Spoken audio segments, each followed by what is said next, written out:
Évangile de Jésus-Christ selon saint Jean. À l'heure où Jésus passait de ce monde à son Père, il disait à ses disciples, c'est la paix que je vous donne, c'est ma paix que je vous donne. Ce n'est pas à la manière du monde que je vous la donne. Ne soyez donc pas bouleversés ni effrayés. Vous avez entendu ce que je vous ai dit. Je m'en vais et je reviens vers vous. Si vous m'aimiez, vous seriez dans la joie puisque je pars vers le Père, car le Père est plus grand que moi. Je vous ai dit toutes ces choses maintenant, avant qu'elles n'arrivent. Ainsi, lorsqu'elles arriveront, vous croirez. Désormais, je ne parlerai plus beaucoup avec vous, car le prince du monde va venir. Certes, il n'y a rien en moi qui puisse lui donner prise, mais il faut que le monde sache que j'aime mon Père et que je fais tout ce que mon Père m'a commandé. Acclamons la parole de Dieu. Louange à toi, Seigneur Jésus. Dans l'évangile de ce mardi 12 mai, Jésus nous parle de sa passion. Le prince de ce monde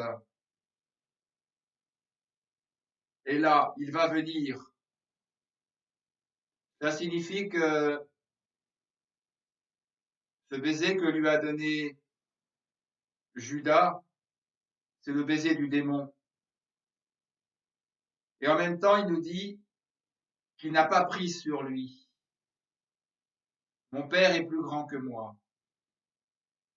Et il commence l'évangile par la paix. Je vous donne ma paix, c'est ma paix que je vous donne. Et ce n'est pas à la manière du monde. Donc nous voyons bien qu'à la fois il y a ce côté dramatique, terrible de la croix, de la passion, du démon, du mal qui vient s'acharner sur Jésus. Et puis de l'autre côté, Jésus nous parle de la paix, de la joie. Ne soyez pas attristés. Je vais vers mon Père. Je vous donne ma paix. Je reviendrai vers vous.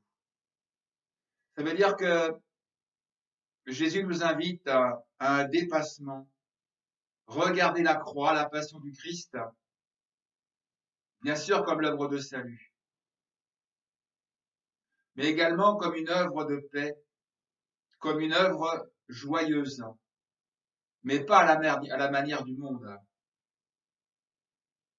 Humainement parlant, ce n'est pas du tout une réalité joyeuse. Ça fait partie des mystères douloureux. Mais il faut bien quand même écouter ce que nous dit le Christ. Avant d'entrer dans sa passion, il nous dit, je vous laisse la paix. Ne soyez pas attristés. Et pourquoi Jésus est-il si joyeux? Pourquoi Jésus est-il si paisible? Puisqu'il nous donne sa paix. Eh bien, c'est parce que il aime son Père. Il faut que le monde sache que j'aime mon Père et que je fais tout ce que mon Père m'a commandé. Voilà quelle est sa joie. Parce qu'il sait que par cette œuvre, enfin, il va ouvrir à toute l'humanité le royaume éternel. Il va glorifier le Père. Extérieurement, nous voyons tout l'inverse. Mais ce qui se passe dans la réalité, derrière ce voile du malheur, derrière ce voile de la souffrance, de l'ignominie, il y a l'œuvre, la vérité, qui est une œuvre de salut, qui est une vérité où le mal va être définitivement vaincu.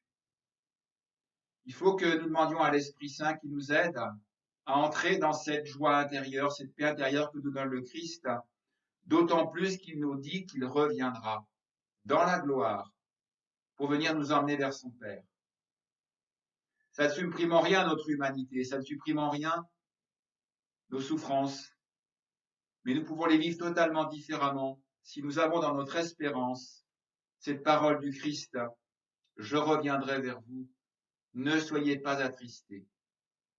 Nous savons que le temps du mal est compté, et nous savons également que pour toutes les hommes de bonne volonté, la vie éternelle nous est promise. Il faut que nous vivions aujourd'hui tout ce que nous avons à vivre dans cette lumière-là, la lumière de la résurrection de la vie éternelle qui nous est promise, qui nous est déjà acquise. Il faut que profondément nous arrivions à voir ça dans notre cœur.